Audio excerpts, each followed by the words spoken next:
Good afternoon. I'm Michael Lind. I'm the Policy Director of the Economic Growth Program here at the New America Foundation. And I'd like to welcome you to today's conversation with Pat Choate, an eminent economist, a public policy thinker, author of a number of books, including Hot Property, The High Flex Society, Agents of Influence, and others. And we're here today to discuss his book, Saving Capitalism, Keeping America Strong. I can't think of a more timely topic at the present, given the greatest economic crisis since the Great Depression. Thank you, Pat, for joining us. Thank you for inviting me again. This is kind of a summary overview of a lot of themes that you've written about during your career as a public commentator and analyst. Everything from innovation to taxation to the basic social contract, healthcare, and so on. But I want to start by addressing your thesis that the world economy now represents the intermeshing of at least two different systems. Mm-hmm. There's Anglo-American or Anglo-Saxon market capitalism, as you call it, and then there's what you call state capitalism, the form of capitalism practiced in much of Europe and Asia. So to start with, what do you mean by state capitalism and Anglo-Saxon capitalism? As I look at the economic, let me just start this way. Once upon a time, economists were taught that there were isms. There was fascism, National Socialism, communism, capitalism, etc. And that teaching went away. But when one takes a look at the economies of the world and how it operates, one sees the Anglo-American model, which really became dominant after World War II, largely because the United States won that war. And it is essentially based upon rules and upon structure, democratic principles by and large. But there are other models in the world that do not necessarily rely on private ownership. The communist model is an obvious one, but it's certainly in decline and disgrace at this point. But there is what I would call state capitalism. China is the premier example of this. The 161 key industries in China, though called corporations, are owned by the state. They're owned by the government. Their profits go to the state. They're part of various 5-year plans that the communist government puts forth. And in those 5-year plans, there are specific targets, and they're identified, and I identify those in the book, and these are taken straight from the publications of the Chinese government. When one takes a look at the Japanese economy, what one sees are large keiretsu, large corporations and entity, but you also wind up with an enormous amount of guidance from the government. Less so than what it was in the 40s, 50s, 60s, 70s, 80s, but nonetheless, that is still there. The same is true of South Korea, it's true of Taiwan, it's true of Germany, given the role of the government, the banks, and the institutions. And in competition, when one sees competition, an American corporation that's privately owned really is not competing, for example, against a Chinese corporation. They are competing against the Chinese government and those industries. And the Chinese government has very deep pockets. The same is true in the auto industry. In the auto industry today, the Japanese will sell about 6 million cars in this market. Of that, 2/3 will be built here, the balance will be imported here. American companies will sell 16,000 cars, maybe, inside Japan. I was with TRW for many years, and I spent a good part of the 1980s working with our people to crack open the Japanese market for afterparts, which we were in then. We couldn't do it, and so basically we decided to buy the weakest national distributor there. We bought the distributor, and the Minister of Finance imposed 100% capital gains tax on the seller. I mean, Japan is a market for the Japanese by and large, unless an American corporation banks something special as IBM. Well, why is it? You've been part of these debates about trade policy and industrial policy for longer than you may wish me to say. Longer than I wish to think. But why do you have this strange pattern in the American press and among American economists where instead of criticizing these mercantilist or state capitalist countries for deviating from free trade, they attack Americans and other Westerners, the Brits sometimes, who point out that they're deviating, right? Because if you were really a classical liberal, you really believe in the market system, then you would be much more upset with the Japanese system or the Chinese system than you would be with America's system, which is fairly liberal. There's subsidies here and there's some protectionism here and there, but it's so what is this ideology? I think it's two things. I think it's an educated incapacity. Our economics is basically taught these days on neoclassic economics, a mathematically driven economics. It's not the institutional economics that we had with Robert Montgomery or Clarence Ayres or Thorsten Veblen. That's one thing. Secondly, I think there's residual sentiments in the sense that we won the war, we accepted a responsibility, almost a missionary responsibility, to establish a rules-driven regime in the world. And in that, we've made the assumptions that a rules-based regime is the best, and we should do whatever is necessary to impose it on the rest of the world. Secondly, we've taken the assumption that we should be the leadership.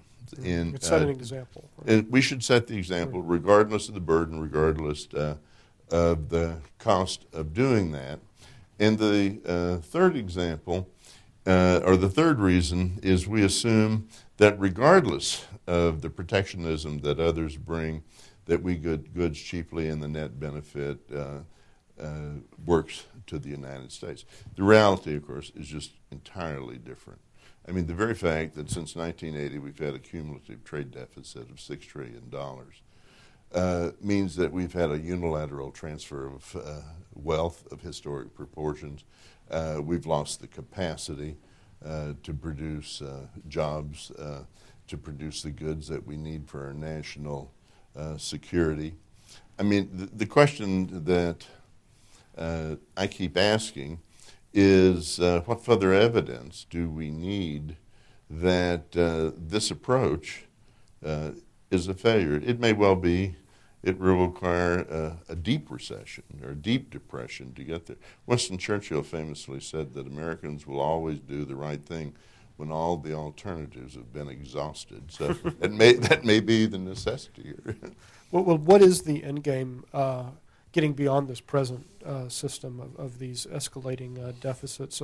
Some people think it requires the end to the Chinese policy and also the Japanese policy of pegging their currencies to the dollar, so that the dollar would fall not simply against currencies outside of Asia, which it's been doing for some time, but against the yen and against the RMB. If that came about, how much of a contribution would the revaluation of the currency make towards helping American industry, or would it make that much of a difference? Is enough gone that the exchange rate wouldn't make that much of a difference? Well, it would make some difference. We still have about 12, 13% of the GDP in manufacturing and 11.5 million workers. But what we're seeing now, one of the primary beneficiaries of the stimulus program are the state capitalist economies, the Germans, the Koreans, the Japanese. As we stimulate demand, we're not producing all of those goods or a significant portion of those goods, and those economies are. I think that the present program of dealing with the crisis has made the mistake of attempting to restore the old order. Basically what we've done is we've kept the same heads of the banks, those that survived, the same boards of directors. They're moving back to engage in the very same activities. They've taken the public capital and just used that as another form of refinancing. They're engaged in activities to increase profits, such as late fees, doubling the number of late fees over the past 8 years, up to about 35 billion of activity. Yeah, I got a note from my bank saying it had unilaterally renegotiated our contract. I'm sure that was interesting idea of a contract. I'm sure you enjoyed that. Basically, we've got to have. I identify. Well, let me just put it a different way. I don't view this as a recession. I think this is a wake-up call that we need to make basic structural changes in our approach in dealing with the world. But the mercantilist state capitalist countries have to make structural changes absolutely. too, right? How do you answer the argument that precisely because they've had this export-oriented model, they have grossly overbuilt these industrial sectors, including some of the ones that we want to have more market share in, like automobiles. Yes. And really, on a global scale, we have overproduction in a number of these industries, and resources have to be shifted out of these export industries towards other things, particularly domestic services and domestic non-traded sector goods within China, within Japan, within Germany. I think that analysis is valid, and I think it traces a historical pattern that follows what the United States did. With World War I, we overbuilt our capacity, and after World War I, the whole question that the United States faced is, with this very efficient system, how did we sell, or how did we export, or how did we deal with this overcapacity? The world has that problem. It's not simply an American let's problem. talk a bit about that. Before the event, we were having a conversation. In a way, China, and also Japan in its own way, they're sort of the way the U.S. was around 1900. Yes. Right? Can you talk about that, about the American developmental model? The American model really began with Alexander Hamilton. And that model, in effect, said that the United States wishes to build its own domestic industry, so we put up high tariffs and to bringing goods in.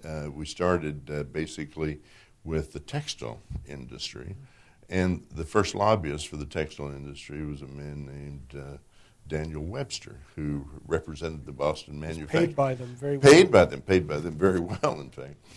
And so we continued that policy really up until the 1930s. And it became known as the American system, or the American system of trade. Our patent policies were set around that, our trade policies, our finance policies were set around that, and it worked marvelously well. We went in one lifetime to being a colony that imported 95% of all we manufactured to the greatest industrial power in the world. And we were followed very quickly by Germany, beginning with Bismarck in the 1870s. So it was a system that very well, it was a mercantilist system. We're now at a very different time. Technology as such, it's spread around the world. There's enormous capital around the world. We're going to wind up coming in, whether we do it gracefully or whether we do it otherwise, I think we're going to come into a world with a managed trade regime. Other countries understand this. They know how to make these deals. Do you think that's going to be because the Germans, Japanese, and Chinese don't change their system, and so you have managed trade by default as a result of that? Well, so in other words, are you skeptical about them doing what we did after the 30s and moving towards a more domestic consumption-led pattern of growth? I think that's a function of what we do. We're on our way to bankruptcy. We're on our way to national bankruptcy. We cannot continue to run $700 or $800 billion a year or $600 billion a year trade deficit. We can't continue to finance federal budget deficits that are doubling every 8 years. We will lose our privilege as a reserve currency. We will so devalue the dollar that our living standard will go down dramatically. I don't think this country is prepared to have a real unemployment rate of 16 to 20%. We've got a real unemployment rate today of around 17%, about 27 million Americans. So politically, I just don't think we can do it. The question is, how do we work our way out of this? And that's what I address in this book. I try to identify 6 basic things that we can do, that we can finance, and that are within reasonable political constraints that we can accomplish, that will make the structural changes we need to put us back on a path of long-term, non-inflationary economic growth. So let's hear them. First one is finance. Mm-hmm. The finance industry has gone astray. I call it the money industry in all of its dimensions, insurance, et cetera. There's several things. The first thing is they need to be heavily regulated. The function should be focused towards productive investment instead of speculation. Controlling the pay of executives is one way to do that, with the negative incentives that they have to speculate with other people's money. This is not dissimilar from the problem that Franklin Roosevelt addressed in his first inaugural address, where he talked about first things first, and one of the first things is to stop this wild speculation, and that's why we moved into his various regulatory forms. I'd go a bit further. I would take that every CEO of every major banking institution and the board of directors of those institutions who supported and permitted these policies, which involved in many cases felonies, where they were literally taking products that they knew were bogus, mm-hmm. and they were selling them around the world. I would take, at a minimum, with those directors and impose a lifetime ban on working in the financial sector. I'd go one other step. The president's call for transparency, and I think he's exactly right in that industry. The larger part of the bailout has come with the Federal Reserve, with the $2 trillion it's put up in these 11 programs. The Federal Reserve refuses to release the data about who got the money, the terms, the collateral, interest, etc. Bloomberg News sued under Freedom of Information, and 3 weeks ago they won the case. The Federal Reserve and a group of banks have asked for a quick appeal on that. What I would simply say is the Senate, Senator Dodd, should hold up the reappointment of Ben Bernanke as chairman until that data is released. How can the public, how can the Senate honestly evaluate what he's done until we know how the largest set of public loans have ever been done? So that's one thing. Second thing, on taxes, we have shifted, beginning in 1980, from a pay-as-you-go basis to a borrow-as-you-go basis. When Ronald Reagan entered office, the federal deficit was $950 billion. When Bill Clinton came into office, it was about $3.5 or $4 billion. When George Bush came into office, we were paying down the national debt. It was about $5 billion. When he left, it was $10.5 billion. George Bush did not veto one spending bill in his first 6 years in office. Now, part of that is the conservatives have an approach that they call starve the beast. In other words, they want to use up the credit. And this is not a theoretical view of this. In 1984, I served on a committee that was put together by the Reagan administration. There were 12 of us to figure out what would be on the second agenda for the second administration of the Reagan administration. There were intense fights among that committee because many in that committee supported the starve the beast approach. Yeah, there was a Reagan advisor who told a friend of mine at that time. A friend asked him, he said, Senator Daniel Patrick Moynihan claims that the real purpose of these tax cuts is to prevent further government spending in the future. And nobody believes the supply side argument. It's the starve the beast theory.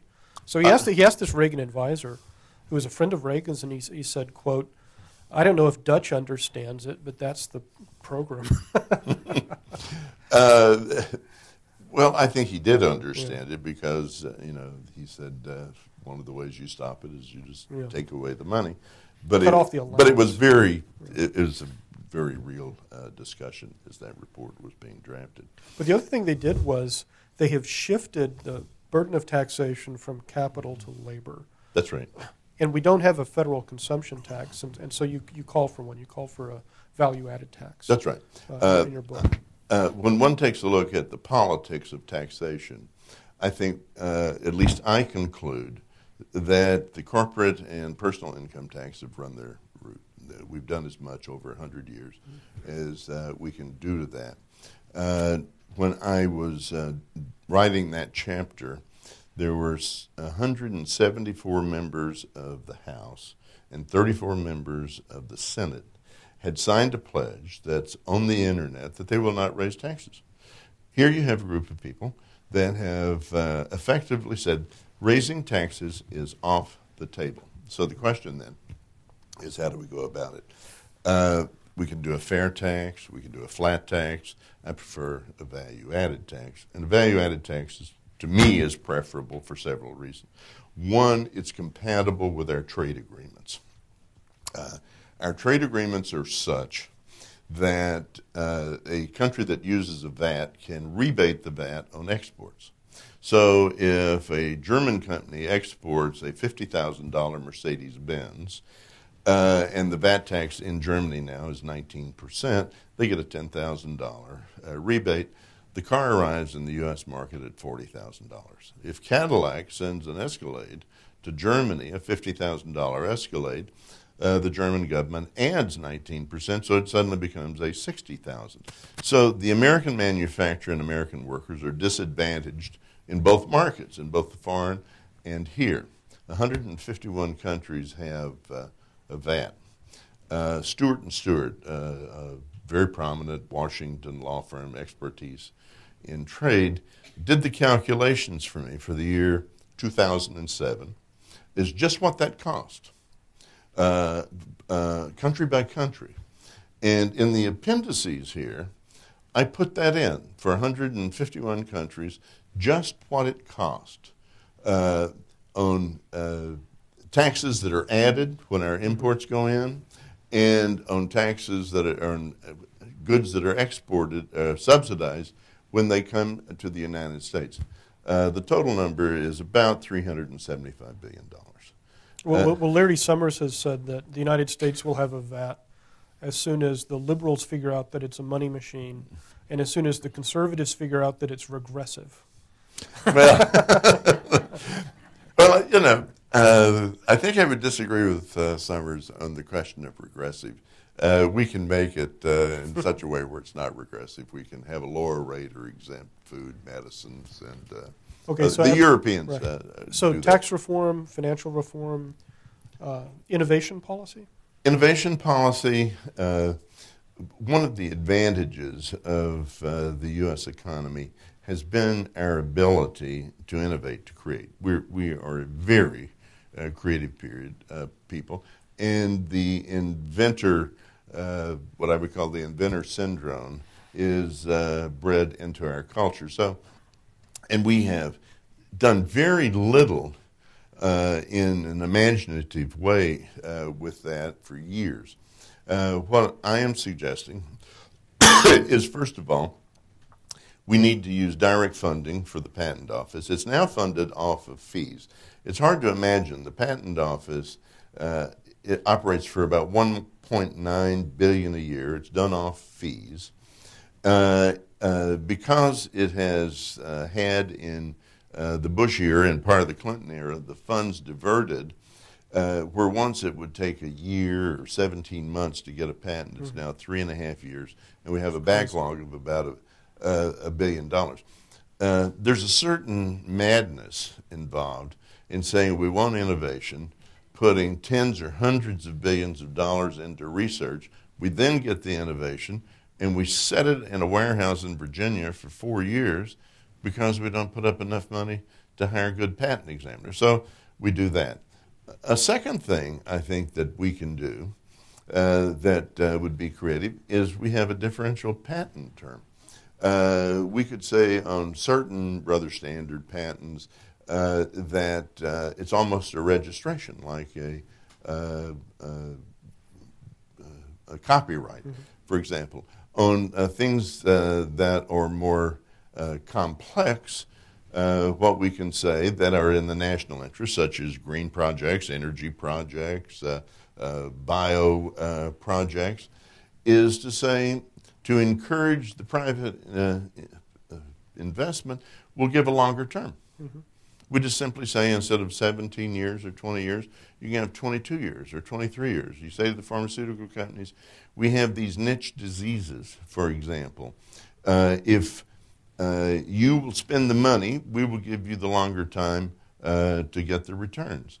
Or we can get into the whole question on the biologics.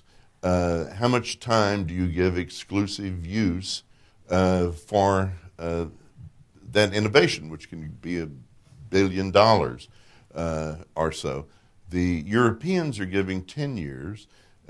We could, if we would give 14 or 16 years, we'd sweep up the world's biological industries and we'd get more investment in it.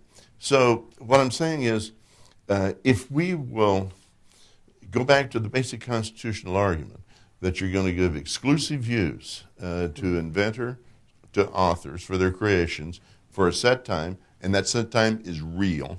In other words, you can't sue and tinker with it. Where it's real, then people will put up money, people will invest, and we'll have a brand new wave of jobs. Just think how we came out of the recession of the 1970s with the internet and computers and all that happened there.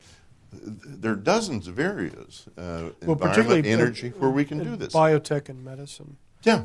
The medical sector is interesting because you have what you don't have, even arguably in the regular industrial manufacturing sector, the prospect for expanding labor-intensive jobs and capital-intensive investment at the same time. That's right. In the years ahead. Let's touch on a couple more points, and then we'll open this up to the floor for conversation. Infrastructure. You were way ahead of the game there back in the 80s. You were talking about America's crumbling infrastructure, and it's crumbled even further since then. What should we do about infrastructure? The crumbling infrastructure is a major impediment to our development, and it's actually one of the great opportunities that we have now to create jobs. The American Society of Civil Engineers takes the 14 domestic civil work categories, and they estimate that we're going to have a shortfall over the next 5 years of about $2.2 trillion. Pardon me. What I'm urging is that we make a national effort, something along the lines of Eisenhower and the interstate system, that we turn and say that we're going to close that shortfall, which would be about $440 billion a year.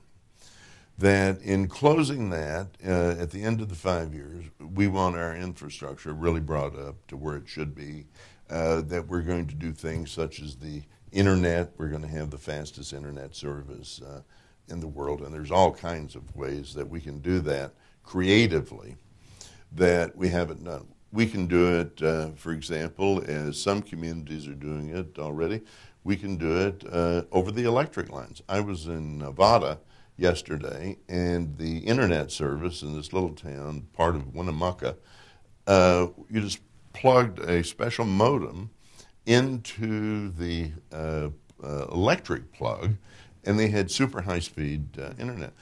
You know, we take and rework the grid, and we put that in, and we have instant universal service in this country, and we can have high speed. What I'm suggesting is a 5-year national infrastructure rebuilding program, that we do it under the context of a national capital budget, which we do not have. If we establish a capital budget where we do long-term thinking, we identify the needs, we assess projects. In that context, we get rid of most of the pork in the project. We can create about 7 million jobs. When you run the multipliers that the Department of Commerce puts up, the input-output models, $1 billion of infrastructure is worth about 16,000 jobs. We can create 7 million jobs for 5 years. 2/3 will be in the construction industry, and a third will be in the materials industry. Another thing that I urge in this book is a recreation of the Civilian Conservation Corps, one of the most successful programs out of the New Deal. For our teenagers aged 16 to 19, the unemployment rate last month was 25.5%. We're at Depression-era levels. Large numbers of these young people are in urban areas. The private sector will not and has not been able to create the jobs for them unless we find work for these people, many of whom are high school dropouts. They're going to slide into lives of sloth or into crime and other politics. Or even worse, politics. And so the question then becomes one, how do we save these people? It's going to require direct public employment. At the same time, our parks, our forests are in a bad shape because of underinvestment. We can put these young people to work, and just as FDR did, and what he did there, he paid what was in effect a minimum wage. They could take something like 15% of it then. The rest they had to send home or put into savings. They were provided their clothing. They were provided their food. They did magnificent work. We're still using the facilities. The CCC put in 3 billion trees, reforestation. That's half of all the reforestation ever done in America in 9 years, with eventually what was 3 million workers. You've had scores of books written by the people that went through that program, how it saved their lives, how it gave them purpose, how they came to feel that they were doing something for the country. It's such a simple thing, and it would be so cost effective, and more important, it'll have a long-term benefit by saving these people. Well, I think that's very important, and if we have continued official employment rates around 10% for several years, and arguably de facto employment rates of much higher than that, then we'll be revisiting a lot of these ideas. Mm-hmm. You have many other ideas in this very rich book, including some about health insurance. But what I'd like to do now is open it up to questions from the floor so that we can have a larger conversation among the audience. Well, given what appears to be intense, Yes, Elizabeth Brownstein, writer. Given what appears to be the very strong anti-government mood in this country, where on earth is leadership going to come from in order to effectuate these wonderful things that you have mentioned? Leadership leads. For the financial crisis, the president has appointed a commission to take a look at the abuses. We're advising the president. I would say take this commission and use it like a Pecora commission. Pecora, for 17 months, did public hearings, and he pulled out the abuses. This was in the 1930s. This is 1930. He began this in 1933. He did it. He was the chief investigator. So imagine Chris Dodd and Barney Frank forming a joint committee and having an independent prosecutor, such as a Pecora, an untouchable, and they go through the abuses that occurred here. I go through the abuses that are reasonably obvious. I went through the FBI reports and investigations. And what's happening around the country, there are mortgage lenders and others by the score being indicted and brought before grand juries and sent to prison. And I do a list and describe all of them. But these are the small fries in this crime. The big fries in this crime are the major banks that knowingly took bad mortgages, put them together, and sold them. That's called fraud. And I think it would be edifying for the American public to have that laid out. Now, I think what will happen as that were laid out, and if the Congress doesn't have a taste for this sort of stuff, then the president can take this independent commission and direct them to do it in this way. I think what we'll have is there will be a superheated demand for changes and regulations on the banks. And I think if you do it in those kinds of forums and you bring in those who made those decisions, it will be such that the mass media, though they may not wish to cover it, they cannot ignore it. And you'll have the situation that we had with Enron in the early part of this decade, when even George Bush was willing to throw his friend Kenny Lay under the tracks. That's how you do that.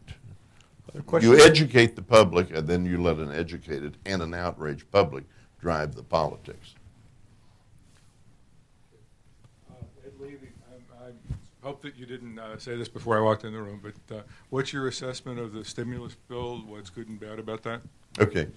I run through that in my book, and basically it was obviously necessary, but it was constructed wrong. When one takes a look at the composition of the stimulus bill, something like almost 300 million of that was in the form of tax credits. I mean, I've got a table here that I like. Let me just find it. I have a table in the back that describes what you get out of various activities. With the lump sum non-refundable tax rebate, for every dollar you put up, you get $1.01. Well, 1 penny is not much, is it? You go to permanent tax cuts, you get 49 cents on the dollar. You go to the make the Bush income tax cuts permanent, you get 31 cents on the dollar. You extend unemployment insurance benefits, which is a worthwhile thing. You get $1.63. You increase food stamps, you get $1.73. And you increase infrastructure expenditure, you get $1.59. So how did we spend the money? We spent about $300 billion on tax increase. Doesn't do much. We spent cuts. Yeah, on tax cuts. We spent $8 billion on unemployment insurance. We spent $87 billion on infrastructure, and the rest of it were various loan things. Now, let me take a look at the TARP program, which is a major part of this. The 9 largest banks last year got $163 billion of that, the 9 largest banks, okay? Only 297 banks got any TARP money at all, and many of those did not need it. I mean, the reality is most of our banks, 8,000 banks, are in good shape and prudently managed, but these 9 large banks got $163 billion. Of that $163 billion, they devoted $33 billion to bonuses. They put 20% of the money to 4,700 people. Now, these numbers are so large that it's difficult to put them into a context. So let me put them into a context. The clunker auto program costs $3 billion, period. $3 billion. Billion. You know, as Lord Randolph Churchill said, he said those about those numbers. He said those damnable decibels. You know, the $3 billion. We put $8 billion into unemployment insurance and helped 6 million people with extended unemployed benefit. We put $33 billion of bonuses for 4,700 people. We put 3 times the amount that we did for unemployment and for trying to stimulate the auto industry. So my attitude about the program is that it did some good. We're seeing some benefits of it. Japan, Korea, Germany is seeing benefits of it, at least on the consumption side. Our Treasury, I think, was irresponsible. They should never have permitted those money to go to bonuses for those executives. I view that as public money. Money is fungible. I would go the next step. The American public deserves to know on the Federal Reserve that $2 trillion of loans that they put up in 11 programs that they do not give. We should demand that that information be made public before Ben Bernanke's hearings on reconfirmation for 5 years. My name's Lee Diamond. Well, the last question just brings up the point. In my mind, I'm a layperson. Why couldn't the TARP be structured differently and you can say both administrations, either, I mean, obviously Obama being a new president is more interesting to me. And Summers and Geithner are very intelligent people. Of course, they have Wall Street connections, but so does Paulson. So, well, I think it could be. You had in the debate upon the TARP in October, you had Bill Isaacs, who had been head of the Federal Deposit Insurance Corporation, arguing that the crisis should have been dealt with as it was dealt with in the 1980s, that FDIC should have a major role, that they should be giving, there were in effect letters of credit to the banks. The banks would, FDIC would accept that. In other words, that would deal with the capitalization. And the banks that were in trouble, they would just simply roll them up as they did in the 1980s. In the 1980s, I think the numbers were, we rolled up somewhere in the neighborhood of about 3,000 private banks and savings and loans, and the net cost of the FDIC was something in the neighborhood of $1.8 billion. But the difference between then and the difference between now is then they were letting the chips fall where they may. Now, the whole program has been to save the stockholders and save the system and restore it to the way it was. And that is what has happened. One of the things I do in this book is take a look from a longer term period. In this era of market absolutism, as I call it, we have had 8 major bailouts of our banking system since 1982, going back to Brazil and then running right on through Mexico up to long-term credit. The way we have structured this is it's almost inevitable we'll have another crash because we haven't changed the fundamental structure of the system.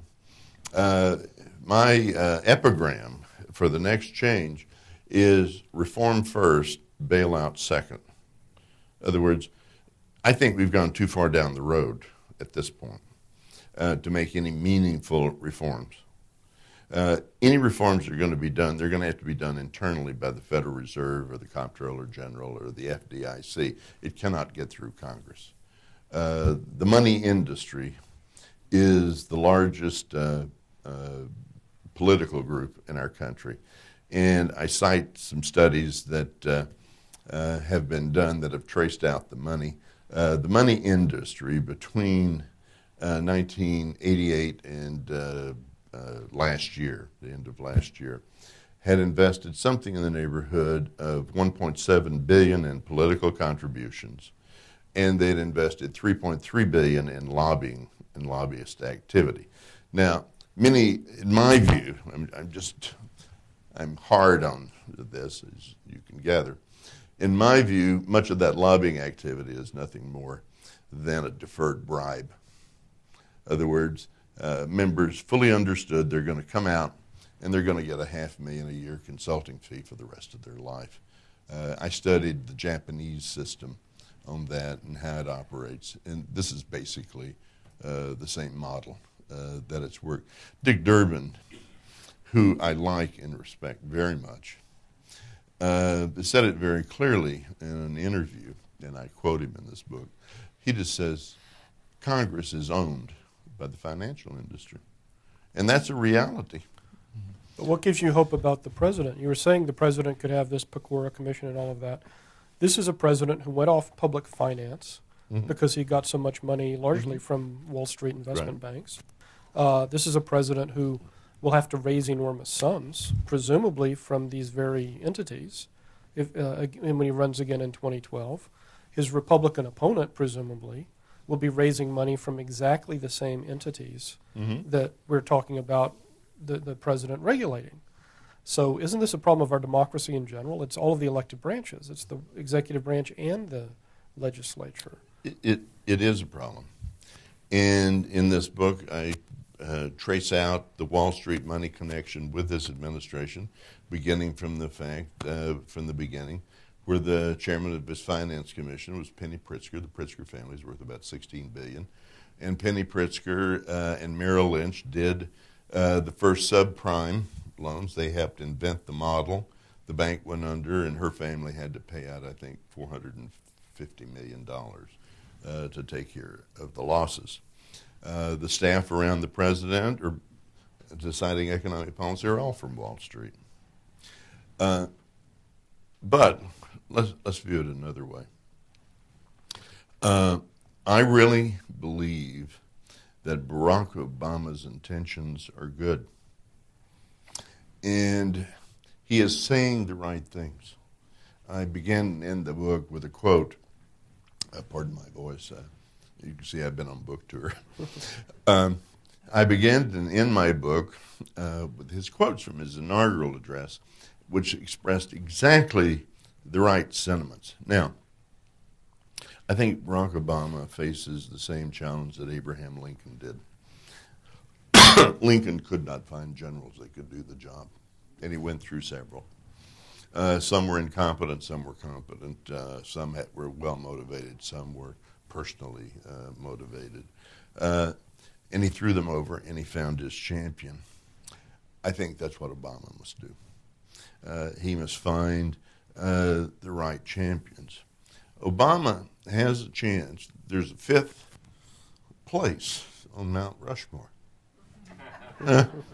He actually has the chance to get there. But it's his choice. It's his future to make. Well, it's ours as well. Yes, right there.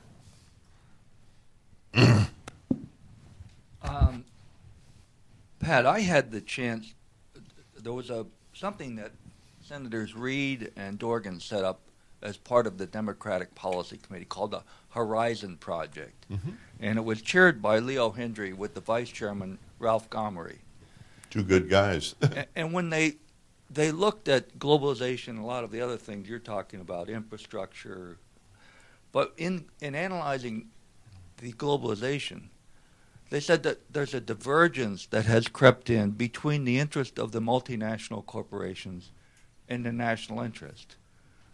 That the multinationals are focused on shareholder value, and other countries have policies in place that can help our corporations and the managers who tie their compensation to shareholder value to move our capabilities offshore to the other countries and ship back here. Mm-hmm. And that was cited in that report by the Horizon Project. Now, I was reading Pope Benedict XVI's new encyclical called Caritas in Verite. Mm-hmm. And if on paragraph 40 of that document, he goes in and he talks about the same phenomenon, that the globalization is being driven by the shareholder value and at the expense of all of the other stakeholders. Right. I was surprised to see that, but there it is. Mm-hmm. So I'm wondering, do you have some ideas on what we need to do to close that divergence between the multinational corporations and the national interest? Thank you. I do, Pat. First, what we've had, I think, and I say this, I've worked in government, I've worked in the federal government, state governments. I spent 10 years as assistant to the chairman of TRW and public policy, ran the public policy operations for that corporation. First of all, let's just start off with the basics. Market capitalism works very efficiently, and capitalism is one of the absolute best ways of distributing resources. Efficiency. The second thing is the capitalists and CEOs will do exactly what the rules say. They'll operate within the bounds of the rules. The third thing is how do you change the rules to get the desired social and economic benefits that you would want? The problem that we have had since really the beginning of the I call it an era of market absolutism, is that we have separated compensation from the reality of stockholder equity, from the bounds of moral and economic fairness as such, where you go from 40 to 1,000 to 1 ratios of the pay of a CEO to that of the workers. It's just totally out of whack, particularly when these CEOs did not create the corporations. What we've had in the financial industry is what I call compensation looting, is setting up a mechanism where they can legally gain that which they should not have in changing the rules so it's quarterly earnings instead of a 10-year earnings or 5-year earnings. So how do we go about changing that? Well, the first thing I think that we should do is we should say that we want the rules in the financial sector to favor the long term over the short term. That takes care of much looting. And the way that we do that is we go back to the market exchanges and we change the rules on taxation. We can do it a variety of ways. The Japanese do it by a 2% transaction tax. In other words, if you're doing a great deal of trading, the more you trade, the more it's going to cost you, and you're going to change the economics. I would do a reverse capital gains basis where I would say capital gains on short-term trading would be very high, 50, 60, 70%, and let it slide to 0 over time. That's another way that we could go about it. One of the things I did in this book is I ran out the turnover rates of the New York Stock Exchange. It's very instructive. In the 1960, the turnover rate of the New York Stock Exchange was something like, I think it was 7% a year. The whole value of the New York Stock Exchange would turn over. And that meant that the focus of the market at that point was basically individuals, and they were looking for long-term investments. They put in their money, they held it, they went to the growth, et cetera. That moved up progressively. Today, the entire New York Stock Exchange, much larger than it was in 1960, turns over roughly every 7.5 months. Now, what we've done is we've set up a dynamic for speculating instead of investing. And Pat, that's what we're really talking about, is how do we have long-term investment?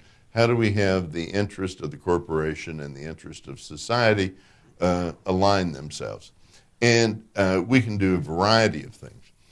We can set up compensation so that there's a base salary where they will perhaps have equity that vests at longer periods of time, et cetera. I am strong at this point. We've got to find a way to revitalize the union movement inside this country. It's Galbraith's and his argument that you've got to have a political balance of power. We've lost that over the past 30 years. And we must do what's necessary, I think, to get to the point where we have a 25, 30, 35% of our workforce unionized so that you have a balance of political power. And so this is a solvable problem, and you solve it by just simply changing the rules. And believe me, corporations will adapt to those rules. They'll do very well by it. They'll complain about it, but they'll prosper. Front row.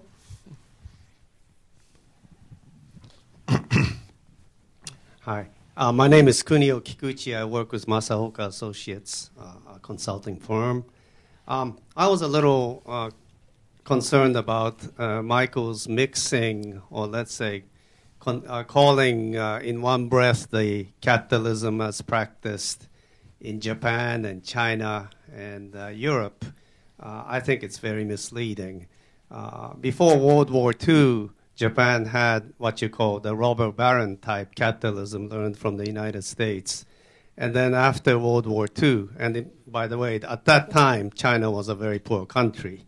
After World War II, we had the New Deal socialists come in to teach the Japanese how their capitalism should be run. And they studied it very carefully. And to this day, they make sure that no one gets too rich in Japan. It is now essentially a bureaucratic socialism with, as you mentioned, capitalism overtones. And they have studied the U.S. excesses for a long time now, for 30, 40 years, to avoid all the pitfalls. Now, China has just emerged from communism only a few years ago, let's say 2 decades ago. They still have a long ways to go, and they're looking at United States and Japan to see, and Europe, to see what the best deal is for them.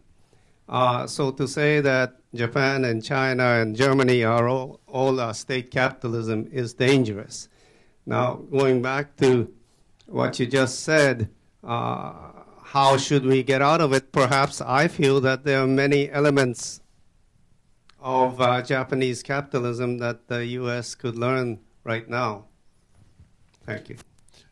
I make the point, I divide it up between basically 4 economic models in the book and trace out. But for explanation and thinking it through, I think it useful to think of China is dealing with a raw capitalism, and it is dealing with a capitalist system that is state-owned. And the Chinese government is very clear in one of the responsibilities of their managers is to bring people into the Communist Party. So what we are going to see, I suspect, through my lifetime and maybe through some of the others, is that we're going to have a state-controlled capitalist society. With the Japanese, at least my study of Japan and time there, has been that you moved, in effect, from a controlled economy during the war. The Bureau of Munitions, in the moment between surrender and MacArthur came, changed their name from the Bureau of Munitions to MIDI. And Can you explain what that means? Ministry of Industry and Trade. And so they made that shift. In fact, I had fun tracing that out in a book called Dangerous Business. But what happened is with the government control, it's exactly as you said. The old Zaibatsu, private families, they were moved out, and it was, in effect, socialized. And you've had this enormous state cooperation between government and between industry, and it has served Japan extraordinarily well. And there are many lessons that we can learn there on everything from competition and antitrust policy on down to how one focuses and coordinates government actions that have an effect upon industry. I think that what has happened is Taiwan and South Korea have taken the Japanese model, and I think Vietnam and other countries are. Germany is different, but in many ways the Japanese economy is picking up the model that Bismarck put into place and was used with some modification in the 1930s, where you'll have some private ownership, but you'll have state direction. I think our model will wind up being somewhat different. We need an industrial policy to bring back manufacturing. We need an industrial policy that will break up the concentration in the agriculture industry inside the United States. We're back where we were when Teddy Roosevelt was breaking up industries. But the point is is we've got to abandon a policy of market absolutism. We've got to abandon the idea that government is the problem and not part of the solution. And the longer we delay this, the more expensive it's going to be and the more difficult it's going to be. That's why I lay out these 6 things. I just say, let's start with 6 things. Let's rebuild our infrastructure. Let's create a social network where we have universal health care. My approach on that would simply be to explain Medicare to everyone, single payer. Just it's the cheapest, best, fastest way to do it. What we're playing with now, we're just dancing around the insurance companies. Want to take about $250 billion a year. Well, anyways, we talked. A couple more questions, then we'll wrap up. Yes, right here. Go ahead. Oh, yeah.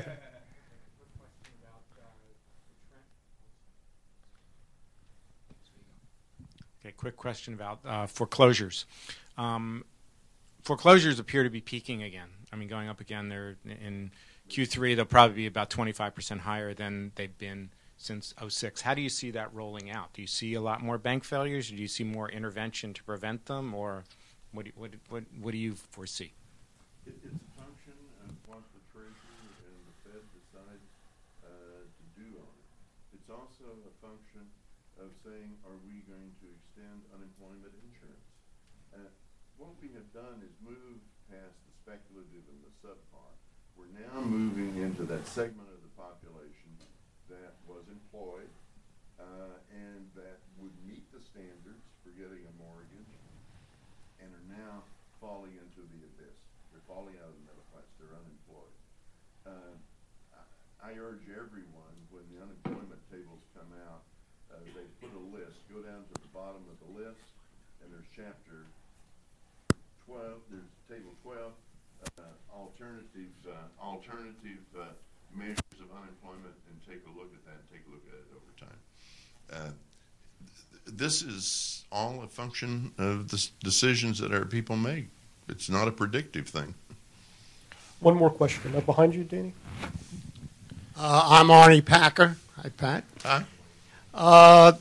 You talked about the efficiency of various parts of the expenditures in the stimulus program. Mm-hmm.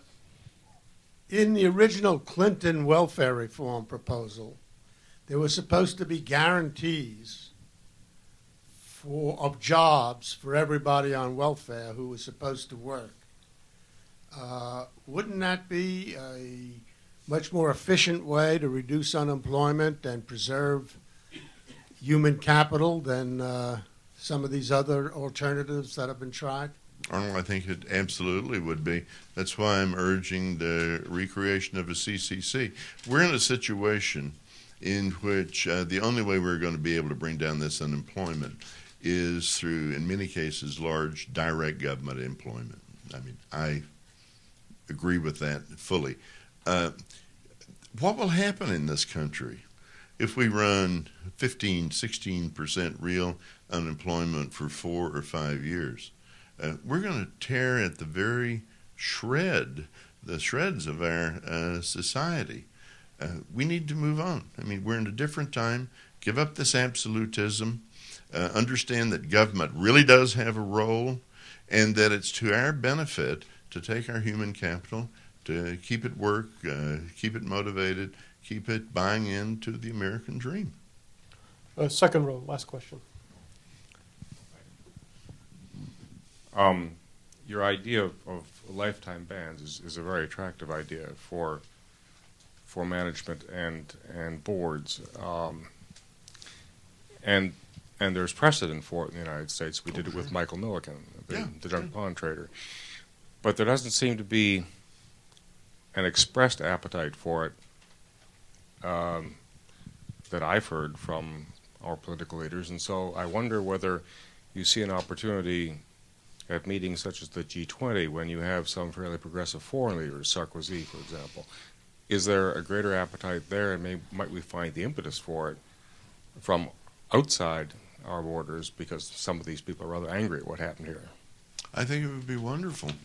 if other leaders simply said, we do not want to deal with financial institutions with people that caused 40% loss in world wealth, people that so mismanaged the money industry and that were involved in so many crimes, felonies, should never be permitted to manage other people's monies, let alone the largest institutions in the world that affect the entire world.